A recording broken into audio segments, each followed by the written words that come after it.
every family, they either have a family member or a neighbor or some other relative or a friend that has a mental disorder. You know, I've been fairly open in talking about my father who had a panic disorder and the impact that had on our whole family.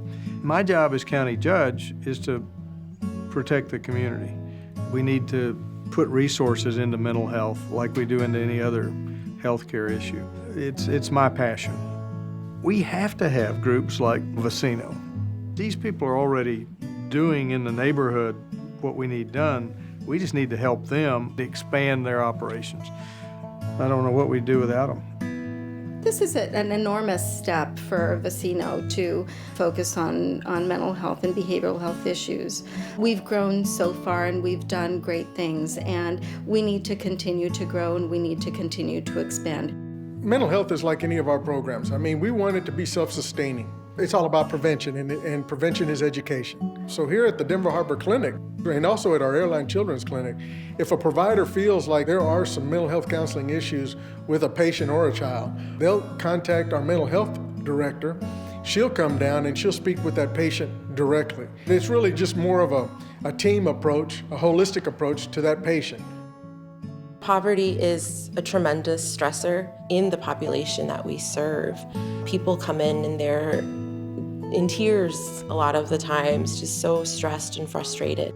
We're having a little bit of a longer wait than we would like to see the mental health counselor because there is so much need in this population, in this community. Sometimes we see a lot of physical symptoms and people come in because they have headaches or because they have stomach problems. And it's not something physical, it's just their stress manifesting itself. So by addressing those issues and learning different ways to manage their stress, then that helps the physical symptoms. We have individual therapies and we have clients that we've seen for years at a time. What we do here is we change the way people see the world so that the individual can start viewing their world from a different perspective. And that's what creates long-term change.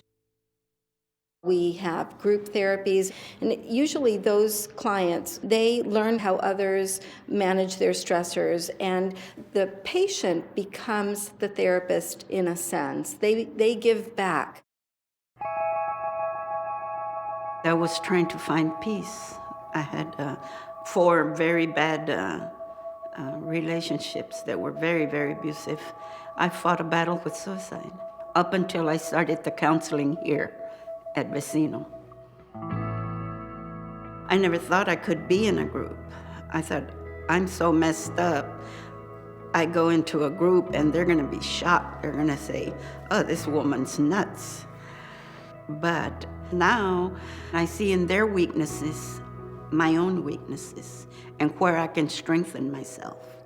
They find the same thing in me. We touch each other's lives and help each other heal. Really, it was an eye-opener for me.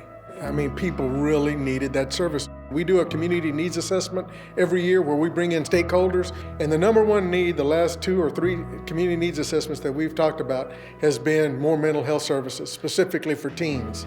And so we were fortunate enough to get a collaboration with Reynolds Middle School. That program's been very successful, and we're trying to expand it.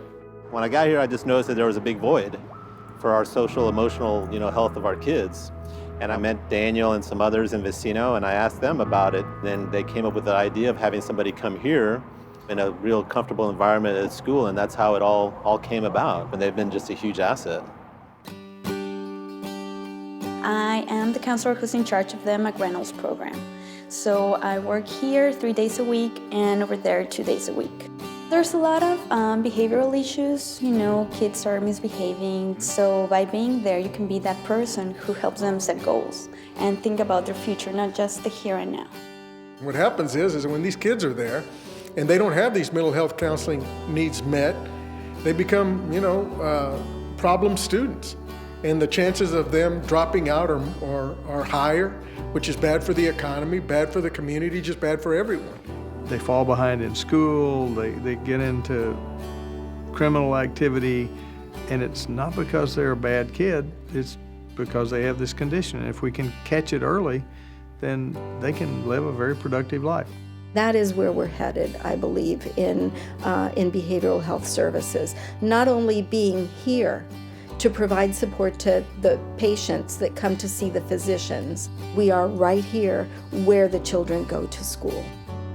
Perhaps with a few more tools in our toolbox, we would become much more dexterous at being able to handle the population that we in fact are already serving. The more that we can do, to help that family become stronger and more knowledgeable, the better off our communities are and the city is. I think that's good for the economy, that's good for businesses, and that's good for society. You just have to go back to, what are we doing to serve the people?